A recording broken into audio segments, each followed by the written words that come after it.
기아 대책을 사행시로 이렇게 만들어 봤어요. 기적의 아이들, 대한민국과 세계를 책임질 기아 대책. 이렇게 만들어 봤는데 너무 큰가요?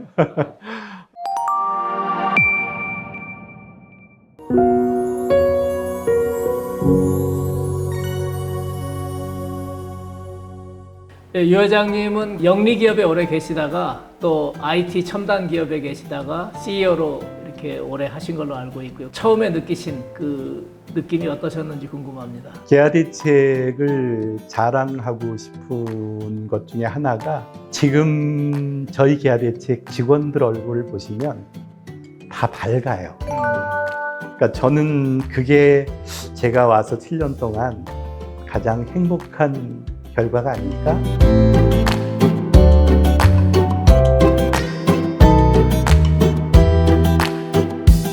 리더가 제일 쉽게 경영을 하는 방식은 기업에 가니까 이렇게 얘기를 하더라고요.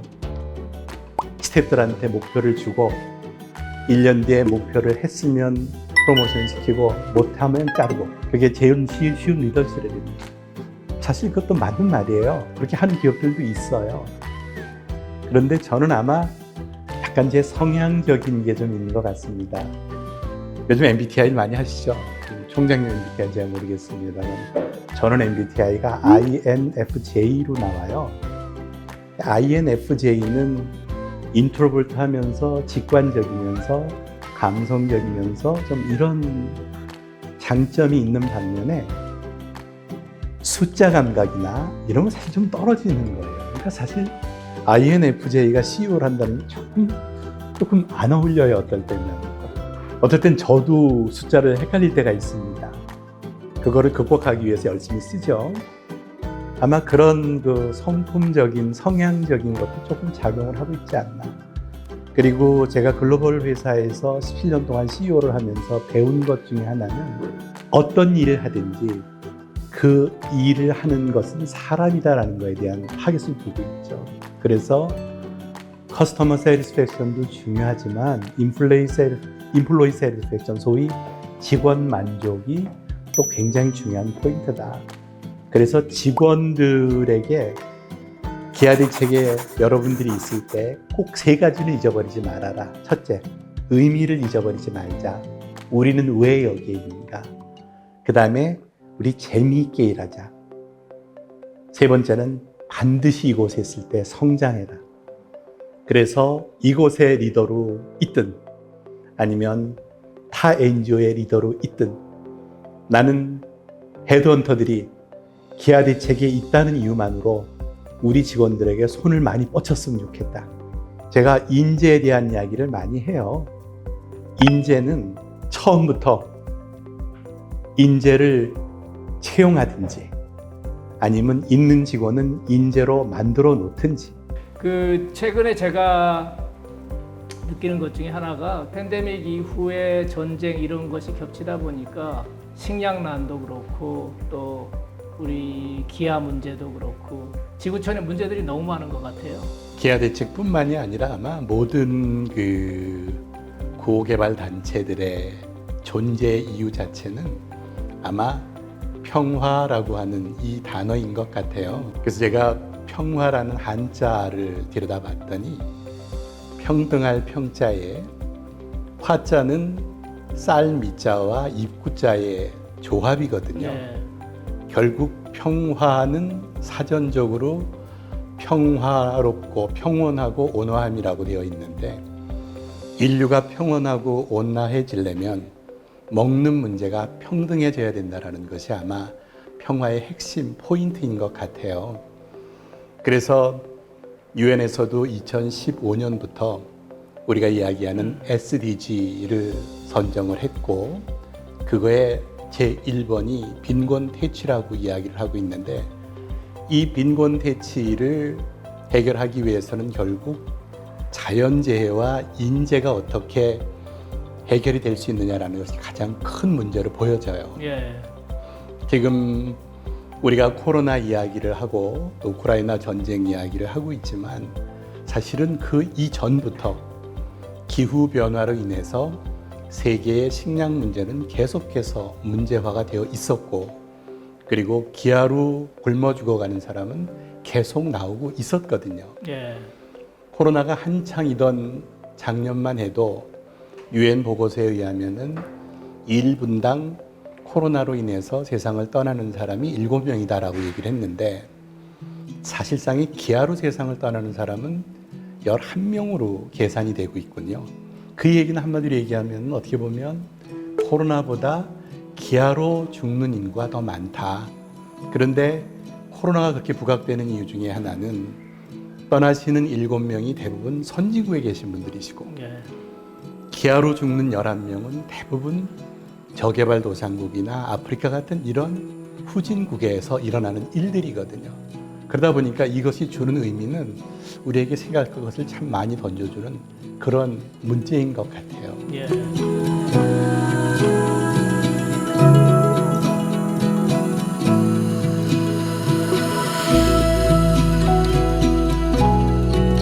비영리 NGO로 오셨는데요. 이 영리하고 비영리는 많이 다를 것 같아요. 기업에 있을 때에는 굉장히 속도가 빨랐거든요. 예. 그러니까 모든 것이 이야기를 하면은 듀데이트를 얘기 안 해도 자료가 다음날 나온다든지 수익 증대를 위해서 매출을 높이고 이익을 최대화한다. 그러니까 어떻게 보면 참 한방향 정렬하기가 좀 쉬웠던 것 같아요. 예. 근데 비영리 조직은 속도라는 개념보다 방향이라는 개념에 더 많이 직원들이 치중을 하고 있는 것 같아요. 그리고 인적 구성원 자체도 다양한 사람들의 이 모임이 되다 보니까 비영리를 시작하는 동기들이 다 다르거든요. 그러다 보면은 일단 이분들에게 왜 우리가 여기에 있는지 Y에 대한 설명을 먼저 충분히 하고, 그 Y에 대해서 한 방향 정렬이 돼야 그 다음에 속도가 나더라고요. 그거를 이해하는데 한 2달 정도 걸린 것 같습니다. 예. 그 정도 가니까 여기는 일하는 방식을 내가 좀 바꿔야 되겠다. 이 사람들을 바꾸라는 게 아니라 예. 그런 걸 느끼면서 이제 그분들에게 제가 맞춰가기 시작을 하고 Y에 대한 부분을 더 강조하고 그 다음에 시스템과 프로세스를 좀 만들어서 언제까지 이렇게 합시다라는 걸 정해놓으니까 지금은 그 틀 안에 잘 움직이고 있는 것 같습니다. 영리의 원리를 비영리에 적용해서 성과를 보신 그러한 그 어떤 사례가 있으시면은 어떤 거가 있는지 좀 궁금하네요. 말 그대로 시스템과 프로세스를 적용하는 게 가장 중요한 포인트인 거로 보여지는데, 여담입니다만은 구글에 가서 이제 제 이름을 치면 그 장수 CEO의 비결 해가지고 이렇게 나옵니다. 예. 근데 이 영리 기업에서 장수 CEO의 여건은 사실은 딱 2가지예요. 하나는 이 CEO가 투명하냐, 2번째는 실적을 내느냐. 이 2가지가 특히 이 글로벌 기업의 핵심 포인트거든요. 제가 17년 CEO를 했거든요. 예. 그리고 글로벌 회사에서 굉장히 많은 시스템과 프로세스를 제가 배웠고, 그 시스템과 프로세스를 기아 대책에 와서 하나하나 적용을 하고 있습니다. 그래서 지금 저희들이 평가나 어떤 틀을 만들 때에는 기업이 쓰고 있는 OKR라든지 MBO라든지 밸런스 스코어 카드라든지 이런 시스템과 프로세스를 그대로 오래전부터 적용을 해서 평가 시스템에서 직원. 네, 그대로 하고 있는데 예. 그것이 굉장히 업무를 효과적으로 만들어내고 있다라는 것이 이제 하나 느껴지는 거고요. 예. 2번째로는 가장 중요한 것 중에 하나가 신규 후원자 발굴도 중요하지만 예. 기존 후원자들에게 우리가 계속해서 관계를 유지해 나가는 게 제일 중요하다고 보거든요. 예. 그렇다 그러면 후원자 유지율을 높여야 되는데, 후원자 유지를 높이려면 이제 데이터베이스를 잘 관리를 해야 되거든요. 외람된 얘기지만 사실 아주 오래된 옛날 데이터는 없거든요.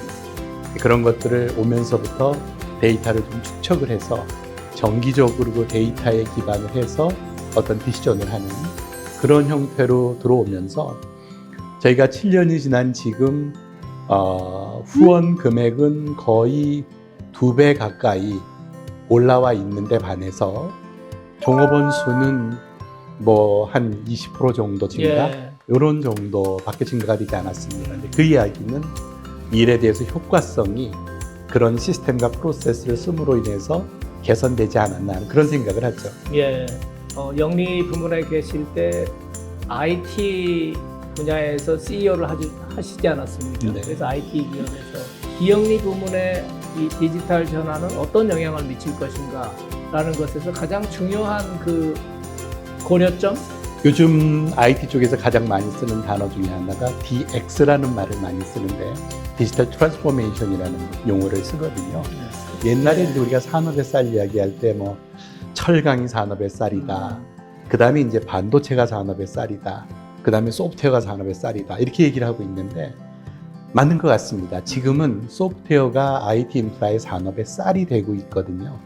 결국 그 이야기는 모든 회원 관리나 이런 것들을 소위 IT 용어로 CRM이라고 하는 그 인프라를 만들어 놓는 게 아마 가장 중요한 그 데이터가 결국 가베지 인 가베지 아웃이기 때문에 정확한 데이터를 입력을 시켜놓고 그 데이터를 기반으로 하는 데이터베이스를 얼마나 잘 꾸며놓느냐 하는 게 비영리에서도 가장 중요한 것 같아요. 왜냐하면 저희도 후원자가 20만이고요. 예. 또 타 NGO 같은 경우는 몇십만이 넘는 그런 예. 데가 있기 때문에 결국 정확하게 후원자 정보를 만들어 놓지 않으면 실수할 수가 있다. 이게 이제 가장 이 비영리에서 중요한 그 IT 쪽의 그 코어인 것 같아요. 예. KCOC 연합체 단체들 합치면 440만 400만 명이거든요. 넘죠. 그래서 440만 명의 이 데이터를 앞으로 그 이 디지털 트랜스포메이션 시대에 맞게 이거를 관리를 해야지만 앞으로 NGO도 경쟁력을 가질 수 있다. 그 단체나 이런 기관 차원에서의 방향 잡기 말고 개인적으로 방향을 좀 잘 잡았다 하시는 게 최근에 있으신가요? 제 차원에서. 인생 변화에서 기회자책으로 온 게 그게 방향을 잘 잡은 게 아닌가 예.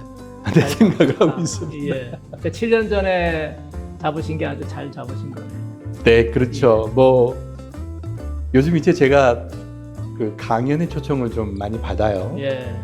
근데 처음에 강연을 7년 전에 받았을 때는 저한테 요구했던 그 강연의 주제가 글로벌 리더십이었어요. 예. 근데 글로벌 회사에 오래 CEO를 하다 보니까 글로벌의 CEO는 어떤 그 장점이 있는 거지? 뭐 이런 거에 대한 이야기를 많이 했어요. 그런데 요즘 저한테 많이 질문하는 강연 제목은 서드 서티예요. 그게 뭡니까? 소위 세 번째 30년. 당신 인생의 첫 번째 30년, 두 번째 30년, 세 번째 30년인데 예. 저의 요즘 그 강연 제목이 세 번째 30년에 대해서 왜 당신은 그런 선택을 했는지. 서드 서티의 결론은 이겁니다.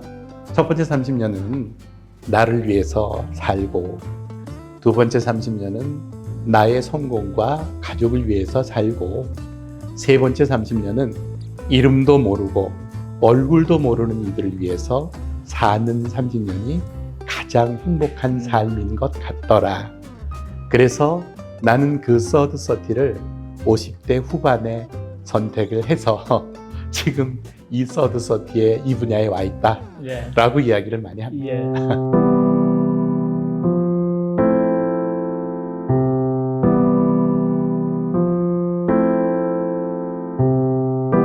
세컨드 서티에 있는 분들이 많으실 거예요.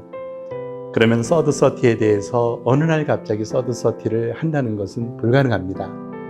결국 그 이야기는 우리가 서드 서티를 위한 준비 기간 내지는 비슷한 영역의 일을 세컨드 서티부터 어느 정도 하고 있어야 됩니다.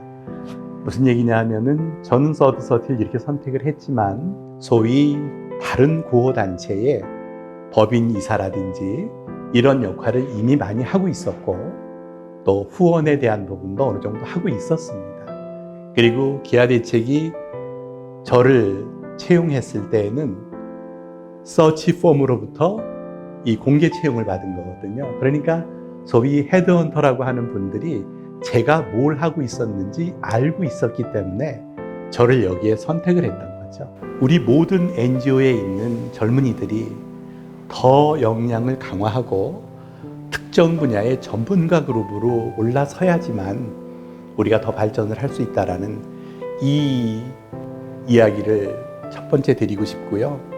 두 번째는 상투적인 이야기 같지만 꿈을 가져야 되겠다. 질문 내용이 여러 가지가 있습니다. 그 중에 10년 뒤에 당신이 하고 싶은 일, 이런 질문 내용이 있었는데 거기에 사회봉사기관 책임자라고 제가 썼더라고요. 근데 그 책을 몇 년 전에 발견을 했습니다. 잊어버리고 있었는데 이제 집에 책을 정리하다가 보니까 그 책이 나와서 뒤져보니까 제가 그렇게 얘기를 했더라고요. 그걸 보고 저가 좀 소스라치게 놀랐습니다.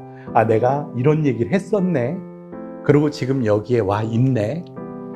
그 책이 2004년 3월 2일자 발행인데 제가 기아대책에 온 것은 2015년 3월 2일입니다. 정확하게 11년 뒤에 날짜도 안 틀리고 여기에 왔습니다. 그게 아마 그때부터 가졌던 꿈이 이어진 것이 아닌가 하는 생각이 들고요. 그리고 우리 청년들에게는 제가 마지막으로 꼭 하는 이유는 용기를 가지라는 이야기, courage라는 이야기를 꼭 합니다. 어떤 일이든 부딪혀봐라. 그리고 당신들이 구호단체에 있다 그러면 반드시 현장에 가서 3년 이상의 현장 경험을 해라.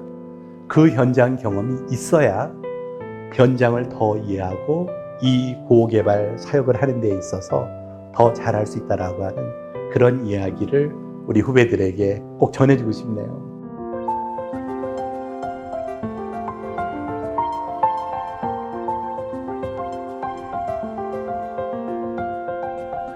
우리 기아대책에 입사를 하려면 인터뷰가 쉽지 않습니다. 서류 심사 통과해야 하고 그 다음에 실무 면접 통과해야 하고 실무 면접 통과하면 인적성 검사를 합니다. 인적성 검사가 어느 기준을 넘어야 하고 그걸 넘으면 심층 면접을 하고요.